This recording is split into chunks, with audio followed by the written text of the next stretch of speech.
Afternoon বন্ধুরা, এইমাত্র স্নান করে এলাম। আজকে অনেকটা বেলা হলো, সেই ভোরবেলা বললাম কারেন্ট চলে গেছিলো আগের ব্লগটায়, তো ওই জন্য ঘুম থেকে উঠতে দেরি হয়ে গেছে, সব দেরি হয়ে গেছে।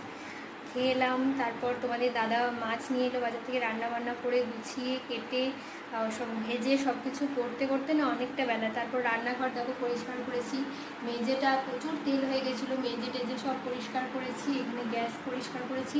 তোমাদের দাদাও এইমাত্র বাড়ি এলো, তো আমি জাস্ট স্নান করে এলাম, তো সব করতে গিয়ে অনেক বেলা হয়ে গেছে। তো তেমন কিছুই রান্না করিনি, তবে ওই যে এটা সেটা পরিষ্কার করতে গিয়ে মানে দেরি হয়ে গেছে। বেসিন পরিষ্কার করলাম, বাথরুমটা আজকে পরিষ্কার করেছি।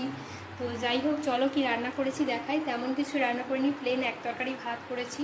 এক্সট্রা কিছু করতে গিয়ে না যে একটু মনে করি বেশি রান্না করবো, সেটা আর হয়ে ওঠে না। তো এখানে দেখো রান্না করেছি হচ্ছে এখানে ভাত আমি খেয়েছি, ভাত রয়েছে, হালকা হালকা গরম আছে, এখানে ভাত আছে, আর এখানে আছে আলু দিয়ে কাতলা মাছের ঝোল। এই যে বেশি গরমের মধ্যে রিচ করিনি, পাতলা পাতলা করে ঝোল করেছি। তো চলো এবার খাওয়া দাওয়া করবো। তোমাদের দুপুরের আজকের মেনু কি অবশ্যই কমেন্টস করে জানিও। তো একটু বাদে খাওয়া দাওয়া করবো। তোমাদের দাদা স্নান করছে, ও স্নান করে জব করবে, তারপর খাওয়া দাওয়া করবো। তো চলো, প্রচুর গরম করছে, এই মাত্র জাস্ট একটু স্নান করে এলাম। চলো পরে আবার আসছি।